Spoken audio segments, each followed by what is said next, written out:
Welcome again. Today is our next episode of Immaculate Conversations. We have in our studio Andrew Wood, Al Brown, and Mario Kerikidis. I am Sarab Sandhu. We are going to give you a good show today. Mr. Brown, carry on. Thank you very much, Sarab. Ladies and gentlemen, the pandemic has done a lot to disrupt everybody's lives over the last few months. And there are a number of elements to this story. What we're going to do is try and explore them through a series of podcasts. And the first topic that we're going to dwell on will be the politics of it. There have been a lot of changes in the political spectrum across the world, and particularly here in Canada. So we're going to have an open discussion on this issue through the process of a series of questions. And the first question, which I want to open the discussion with, and I'd also like you, Mario, to lead this discussion. To start with, we'll all chip in a little bit, is what are the key issues today that you see in the midst of this pandemic? Well, thank you very much, Al, and I'm happy to be with everybody here today to discuss this. To answer your question, Al, politics is a very vast spectrum of issues that we've seen through the generations. It's something that has gone back millennia. But one of the things that is quite evident through the pandemic is that there has been, and this pun is intended, an unmasking of what's going on from the political side. There has been, and especially over the past 20, 25, or even 30 years, there has been a shift in politics moving away from issues to more of an emotional content, where people are actually being driven emotionally instead of driven by issues. Because politicians have figured out, and operatives have figured out, that issues don't anymore win elections. Emotionalism does, and they trigger and push on emotional triggers to make that argument to bring people over to their side. And that goes to social media, that goes to a lot of different ways, mass media. And I think that is the fundamental part of what's going on. The issues are secondary. The emotional part is the big concern that we've seen. And we've seen it at Brexit through Cambridge Analytica getting involved with it. We've seen how targeting specific groups, So I think that is primarily what's going on. And people don't believe what's going on with the pandemic. There's masking and not wearing masks, and the statistics of whether or not they're true, or the government is controlling you. All that is all a mix of emotions as opposed to actual facts, and people don't believe facts. Well, I've seen something myself that I think is unusual, Mario, and it seems to be, at least at maybe the level we really don't see, for example, is the immense amount of cooperation that's gone on. It's almost like this was a war where you have a war cabinet and everybody agrees on what to do. However, there also seems to be quite a little bit of disagreement, which continues on, but I think it's taking second place at the moment. Because, I mean, the biggest issue that the government had at the beginning of the pandemic was providing sufficient support to keep the economy from basically collapsing, because that was what was going to happen. So in that regard, the issue that I see that was really key at the beginning was the one that scared the politicians the most.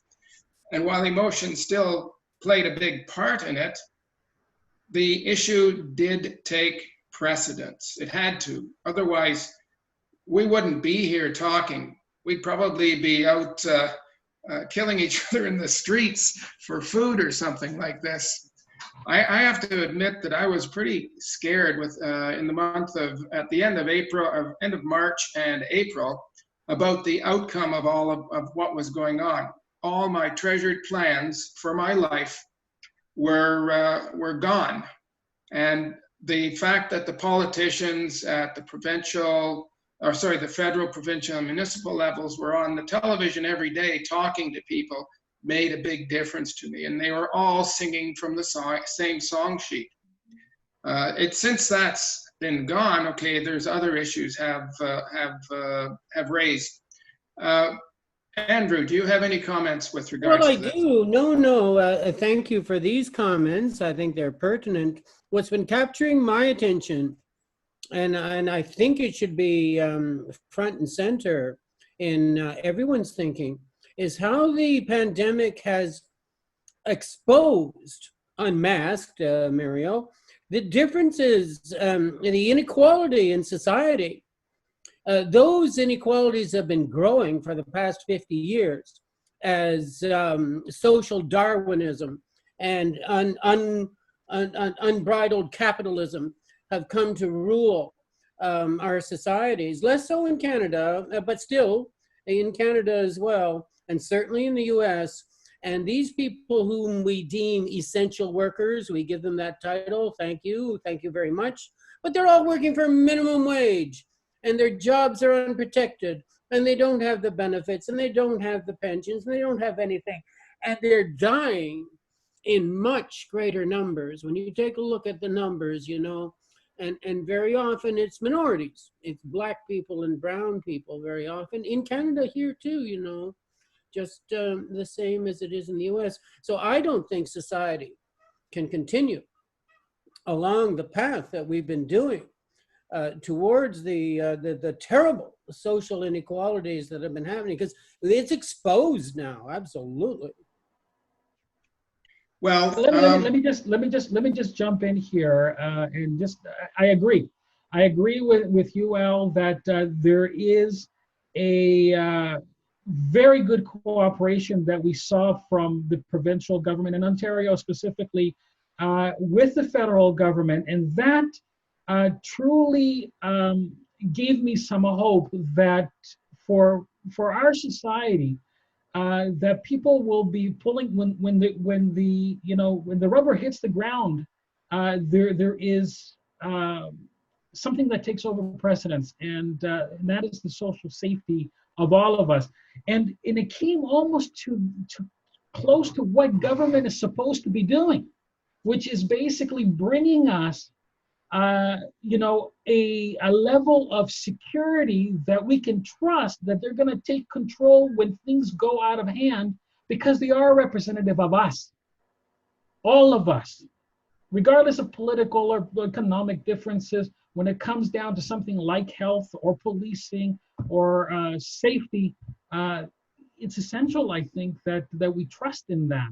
So I was happy to see the response that we got here. Look what's been happening in the US, where you don't have those assumptions. You can't make those assumptions, and everything is politicized. Yep. And, the federal government in Washington is abdicating its responsibility. And there is such a deep distrust of the public health officials who are, advising people, and that whole mask thing that's a political controversy. We can see what's happening in a society where the government is not trusted, and the people are not following the suggestions and the new rules, the new reality, and they're insisting on their own realities, and of course that leads to chaos.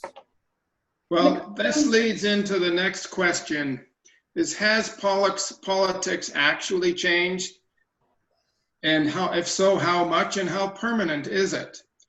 We've seen a lot of cooperation at the beginning of the pandemic, but most recently we've seen a resurgence of the same sort of conflict between the federal Liberals and the Conservatives in the recent issue over the We Charity, which to me, I think, well, from my own personal perspective, is a bit overblown, but the point of the matter is that it shows that things really haven't changed. Again, Mario, could you give your comments in this regard? I agree. The We controversy, you can see the politics. I mean, it is, it is absolutely blown out of proportion, especially in an environment where we need so much effort to be put into keeping us, at least for the moment, united. And you see it on television when it was playing out. The two sides basically trying to not try to get to the truth, but to show the showboat, and to evade in many times, or to showboat. And that is not the right message that we should be giving out to people. We were not part of. We don't know exactly what happened with the Wee controversy. Was he supposed to be recusing himself? Yes, he should have recused himself. But beyond that, leave that discussion for later. Get the investigation done. Don't showboat during this particular moment. And that really got me. It really upset me when I saw that. I've noticed also that that the same sort of thing seems to be going on in the U.S. What are your thoughts? Are you asking me? Yes.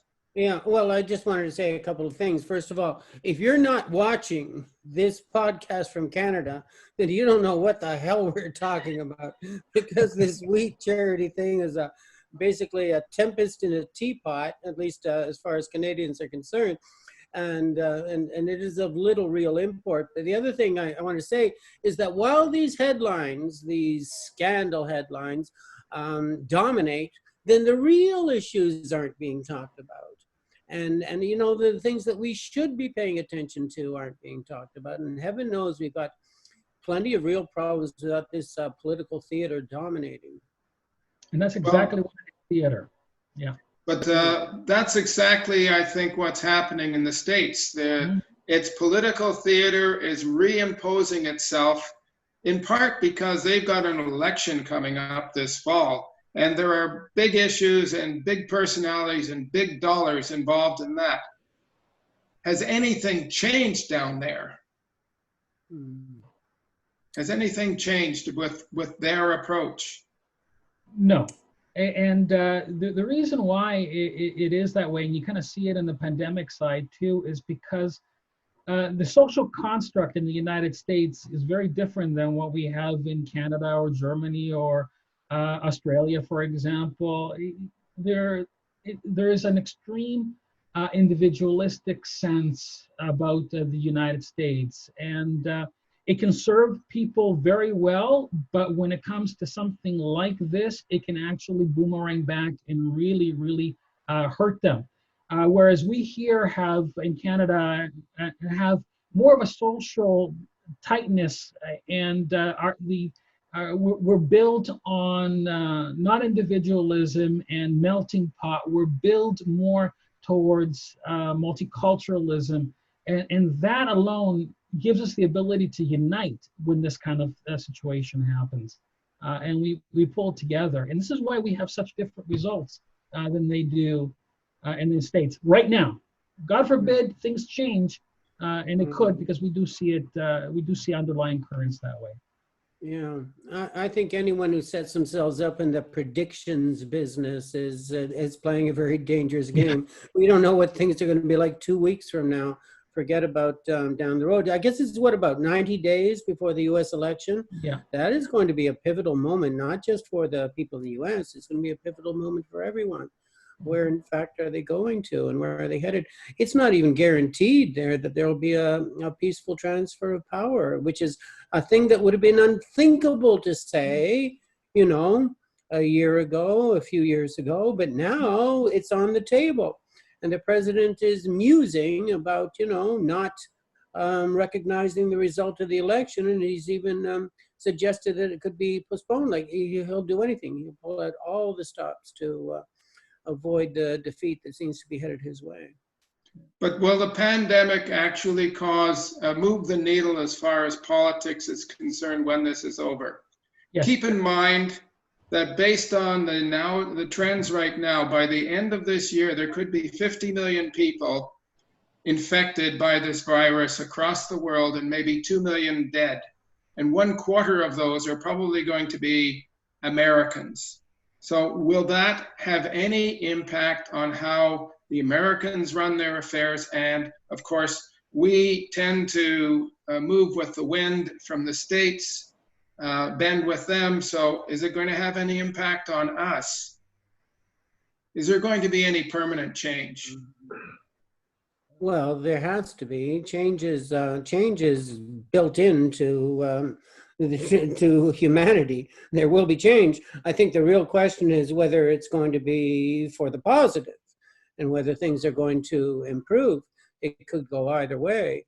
But rather than sitting here and predicting disaster, I think it's much better if each individual one of us takes it upon ourselves to do as much as we can in our conversation, in our thoughts, in our actions, to try to, just make sure that humanity stays human and humane. It has, and again, I'll go back to the analogy and the pun that I used at the very beginning. It has unmasked certain weaknesses that political systems do have. And that is when a system is designed to have power, when it's designed to be controlled by capital, primarily, where money is being used to influence a candidate being on board, coming on board, or who's going to support whom. And there's power brokers behind that have their own special interests that they want to promote. Those things are causal reasons why the things can go haywire like they have right now. But if you look at the fix, and it would have been not unconscionable, it would have been unimaginable, I would say, 10, 15, 20 years ago to suggest what I'm about to say.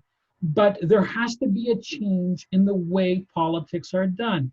Take the money out of politics. Take the power out of politics by changing fundamental parts that are easy to fix if you get the people behind, which means term limits, which means public financing for elections that are controlled by the public purse, not by third-party influencers that are going to try to skew things.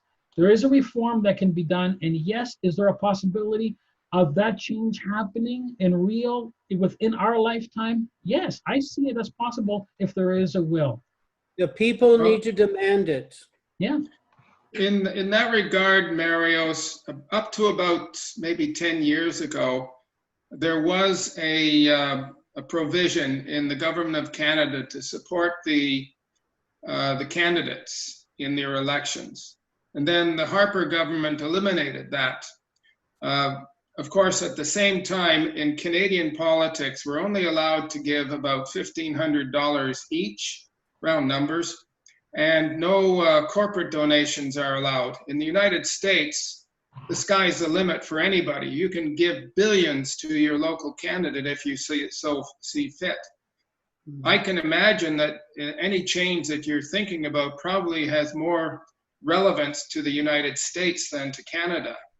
No, it has relevance here too. It has relevance. Let's put it this way. If you have somebody that is pouring money into a system and wants control over something because you're pouring money into a candidate, they're going to want something back for that money. It's inevitable you're going to ask something for it. So, but imagine this. It's done by public purse. We set aside a few $1 billion for an election, and that's the candidates will get their portions, how many candidates there are. And at that particular moment, then there is no influence. And you know what's going to happen, Al? It's going to attract people that have public service in their hearts as opposed to public service through their pockets, right? That would be good. Changes the mindset. Is it a drastic change? Yeah. Can it happen next week, next elections? No. Can it happen over 10, 20 years? Yes. And I think this pandemic puts the fire to our pants to come around and change something like this. Well, that sort of leads to a third question for today on this topic, is how far the government should go to combat this pandemic. We know that the government of Canada is throwing about $240 billion against it. I can't imagine how much the Americans are, but it's usually 10 times as much. Really? How much farther does this government, how much farther do we go to support the people and keep the economy alive as it is? Now, this, I'm sure, is going to be a very big question going forward, because as we return to politics, the same, and we know what the Tories are going to say about the Liberals, and we also know, I suppose, what the Democrats are going to say about the Republicans and all of this, and the Republicans about the Democrats. So where should we go with regards to government support through the rest of the pandemic? So do you want to kick into this? Oh, okay. Andrews, you start. I think you have no choice. I mean, really, to support people to the level that's needed, which is why it is so awful, of course, that July 31st deadline passed in the U.S. without any renewal of the support benefits for the people who have lost their jobs. And so that is clearly another disaster in the making. And as Mario says, money controls that system. It's completely corrupted by that, and heaven knows that. But the misery will mount, and the misery will mount quickly, and that will create pressure, just like in a steam cooker. And if that lid blows, then it's going to blow for sure. It's going to be a fascinating couple of months coming up, and I think we can only hope that sane heads prevail, because there are heads at the top of of their system that are neither sane nor do they have the best interests of the public in their heart. Mario. Let Sarah speak. Yeah, Sarah, I want to hear your voice, man. Yeah, I just want to chip in here that South Korea and Japan have good results by just using social distancing and wearing masks. That is the only way to arrest this. Now, why is it political here when that's the only thing which works? In America, some are wearing, some are not wearing masks. Even in Canada, it's become, you have to wear it when you go out. If you wear that, automatically arrest this flow of viruses. Like there's no host there, no new host. It'll stop. So politically, why is it that they're having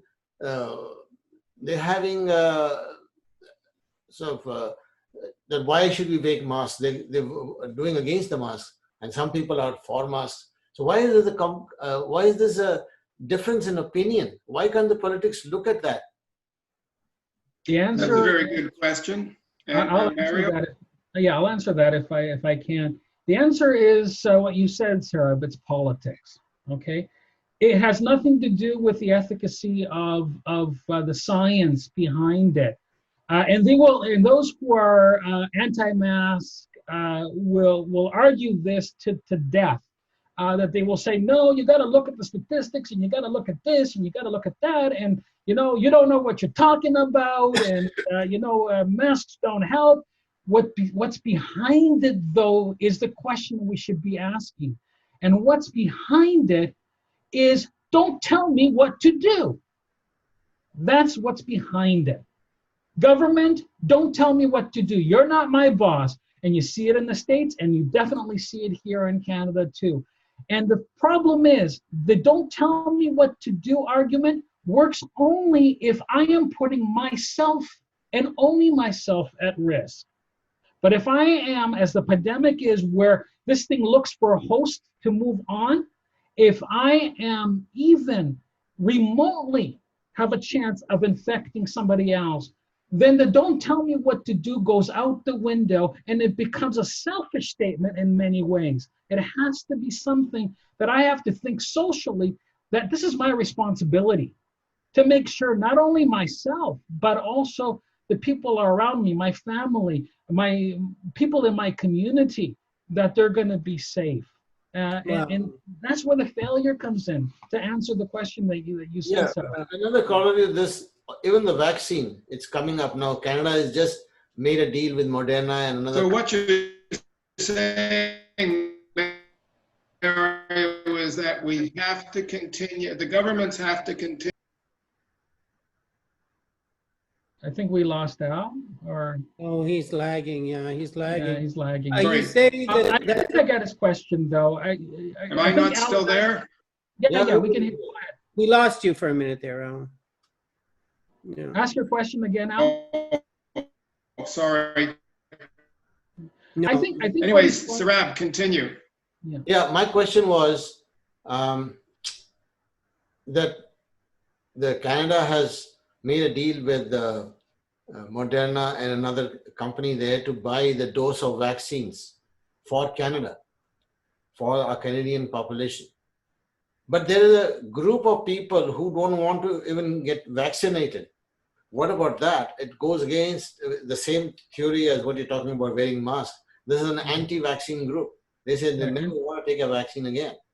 So what do you have to say to that? How is the government going to handle that? Whom you're asking? Well, that's the same thing that Mario was saying earlier. I mean, their right to, to refuse to take the obvious public health measures ought to stop at the point where it starts to hurt other people. And Mario was saying just a few minutes ago that their right, don't tell me what to do, stops at that point. But what we really have to say is that it should, it ought to, but it doesn't, and that's the bottom line. And reason and rationality and arguments just don't seem to work with the people who are stubbornly going to insist on doing what they want to do. And I'll take it a step further, if I may, to answer your question, Sarah. You got to look back a little bit to see where the mistrust is happening. And people have been vilifying for quite a long time pharmaceuticals.